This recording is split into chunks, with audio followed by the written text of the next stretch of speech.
I hope that I don't ever have to hear the word omen ever again, especially after last night's episode of All American, in which everybody was getting it in Vegas. Ladies and gentlemen, welcome to the Lawrence Report. Tonight's broadcast is discussing episode 14 of All American. And y'all, we're down to the nitty gritty. We have one more episode before season 6 of All American is over. And we already know what that big episode is going to be. The big wedding between Liv and Spencer. And it's just hard to believe that we may not see this iteration of this cast anymore. But before we get started, it'd be greatly appreciated if you guys could hit that subscribe button, like, comment, and share. Let's get into this episode of All American. So, on this episode right here is all about Vegas and bad luck, the way it seems, right? We open up with Spencer coming back and visiting Liv. You know, he been over there training and getting prep and getting right and all that stuff. He comes back, you know, getting ready to visit Liv. And this whole episode, like I said, had a lot to do with bad luck. I was kind of tired of it, if I'm being honest. I hope I'm not offending y'all, but I was kind of tired of it because I'm like, things happen, right? Things happen. And apparently, you know, Liv is completely freaking out about this whole bad luck situation. And to make things even worse, Spencer ends up walking in on her, and oh my God, Olivia was looking good in that white dress. Spencer James, my brother, I understand, but he told her, listen, even if I saw you in the dress, it ain't gonna matter. I'm still gonna marry you at the end of the day. I don't care about no bad luck. It is what it is, right? And at the same time, she ended up losing his ring. But we end up having the Vegas shindig, which is basically a Vegas joint venture, which I thought was pretty dope. Like, everybody was there in Vegas, right? And at the same time, we end up having a mother off. You know, I love this right here. The mothers are basically taking reins on giving, you know, a proper acceptance speech to their children, right? And of course, Grace Jane's speech was absolutely incredible. I think everybody was definitely moved to tears when it came to the mother off. So we know that Grace James won that, right? But also, we gotta talk about Jordan. Now, this kind of annoyed me right here. Jordan and Jordayla. I'm actually gonna tie Jordan to this as well. So, you know, they're basically married and they're trying to buy this house. And they have so many worries about the house, right? It's a bunch of ifs and it's a bunch of ands, a bunch of no's, a bunch of whys. And even Asher was telling them, like, listen, don't worry about the if, ends, and whys. Just do it. Just do it. Like, why else? You're gonna make mistakes. It happens. You're a new young couple. It happens, right?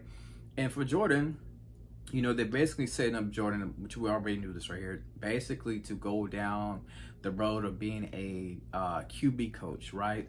Not necessarily stepping all the way into Billy's shoes, but getting some of the work that, you know, Billy would do as a coach, basically, right? And, you know, this other coach who's there, you know, he even told Spencer that, you know, I need your help in convincing, you know, Jordan that to take on this role of being the coach. And I love how this coach, I think they was trying to rename a weight room after Spencer, but Spencer tried to be so humble. It's like, no, that's not for me. That's for guys like Coach Baker. I'm like, Spencer, you earned this, brother. You earned this. You made it to NFL.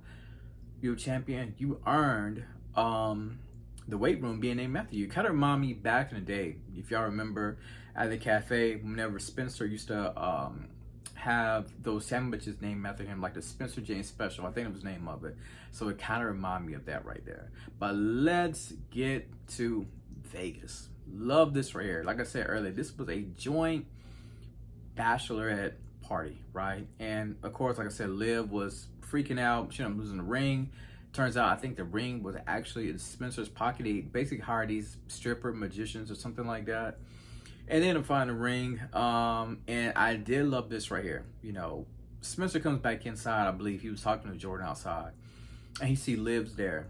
Liv is getting her freak on, right? Like, Liv is just living the life, literally, right? You got these strippers right there, And Spencer's like, you know what? He holds up a drink. He says, "Go, babe." So I love that right there. Liv was having the absolute time of her life at the bachelor party. You know, as we get closer to the end, Spencer and Olivia, they both are looking really, really good in these burgundy outfits that they have, right? And you know, the parents are basically, you know, giving them some words of wisdom, right? And as they do this right here, whenever they finally get done, we end up seeing this projector screen. And I think this had a lot of people emotional as well because we saw these baby pictures of um, Olivia and Spencer when they was kids. We saw pictures of Billy Baker. I'm like, oh my God, bring out a Kleenex, y'all. Bring out a Kleenex because we all know that we still feel some type of way about Billy not being there. I still feel some type of way about the whole death situation with Billy, him being written off. It's like, man, could you just held out one more season? Tay Diggs, just one. We just needed one more season from you, brother, and then you could have been released because they was gonna cancel this part of the show anyway, right? And move on to another generation.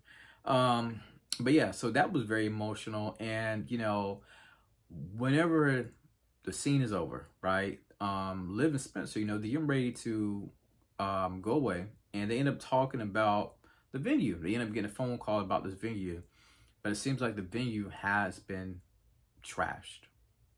So that's how it ended. Oh, and I forgot to say this part right here. I love how Coop was imparting words of wisdom, what I think, to Spencer, right? And she was letting him know that, listen, I'm going to be the person that's going to be officiating your wedding. Now, I thought that maybe Coop would have possibly been his best man, but it looks like he's probably going to end up going with Jordan.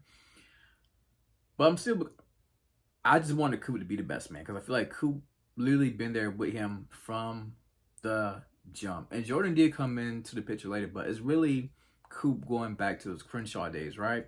So, shout out to Coop. And, you know, Spencer's like, well, I'm going to return the favor. You know, whenever you and Patience get married, you know, I got to be the officiant, right? So that's how this episode ends. To me, it really didn't get popping until Vegas. And, you know, that's when the episode really, really picked up. But like I said, we got one episode left, y'all. One episode left.